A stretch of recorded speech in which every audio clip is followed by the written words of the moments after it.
আজকের মিষ্টি সবথেকে সেরা মিষ্টি। এটা একবার খেলে 10 দিন পর্যন্ত মুখে লেগেই থাকবে।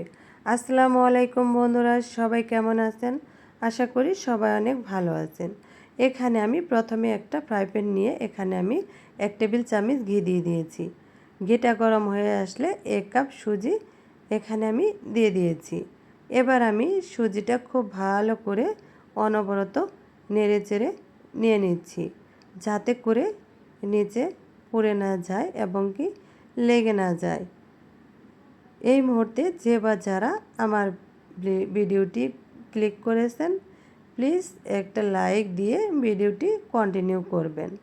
এবার ভেজে নেওয়া হয়ে গেছে, আমি একটা বাটিতে উঠিয়ে নিয়েছি, এখন এক পাশে রেখে দিব। এবার আমি আবারও ফ্রাই প্যানটা নিয়ে নিয়েছি। এখানে আমি দিয়ে দিচ্ছি 1 কাপ পরিমাণ গুঁড়া দুধ। গুঁড়া দুধটা দিয়ে এবার আমি এখানে দিয়ে দিচ্ছি একটু বড় কাপ দিয়ে 1 কাপ কুসুম গরম পানি। পানিটা দিয়ে এখন আমি খুব ভালো করে দুধটা মিশিয়ে নিয়ে নিচ্ছি। ভিডিওতে কথাবার্তায় ভুল হলে প্লিজ ক্ষমা সুন্দর দৃষ্টিতে দেখবেন। এবার আমি এখানে দিয়ে দিচ্ছি স্বাদ মতো লবণ।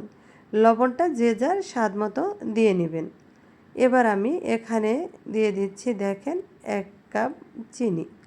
চিনিটা যে যার মিষ্টি অনুযায়ী দিয়ে নেবেন। এবার আমি খুব ভালো করে এটা নেড়েচেড়ে নিয়ে নিচ্ছি। দেখেন দুধটা বলক এসে গেছে। এবার এখানে আমি দিয়ে দিচ্ছি ভেজে রাখা সুজি। আমার এই ছোট্ট চ্যানেলে যদি কোনো নতুন বন্ধু ভিজিট করে থাকেন, প্লিজ সাবস্ক্রাইব করে আমার পাশে থেকে যাবেন। এবার আমি এটা অনবরত নেড়েচেড়ে নিয়ে নিচ্ছি।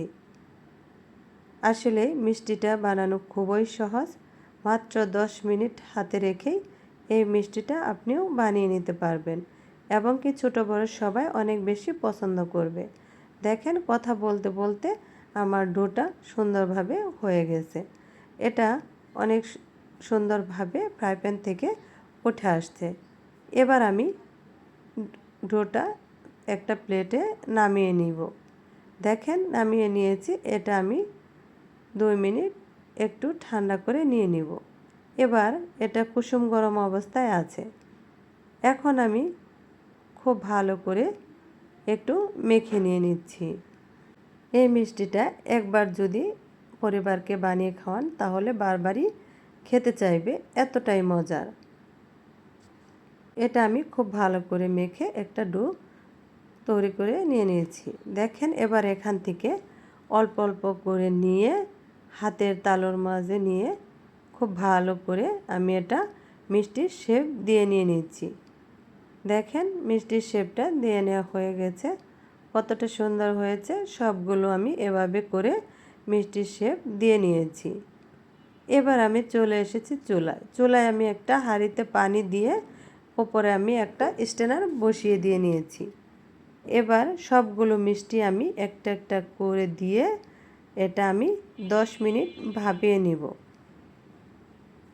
ঢাকনা দিয়ে আমি একটু ঢেকে দিচ্ছি। দেখেন, ফিরে এলাম 10 মিনিট পর। এটা আমি হাই হিটে ভাপিয়ে নিয়ে নিয়েছি। দেখেন, ভাপিয়ে নেওয়া হয়ে গেছে সবগুলো মিষ্টি। এখন আমি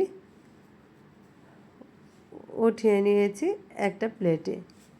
দেখেন, এবার আমি এখানে নিয়ে নিয়েছি একটা প্লেটে গুঁড়া দুধ। এখন আমি গুঁড়া দুধের মধ্যে সবগুলো মিষ্টি কুট করে নিয়ে নিব। দেখেন মিষ্টিগুলো কতটা সুন্দর হয়েছে।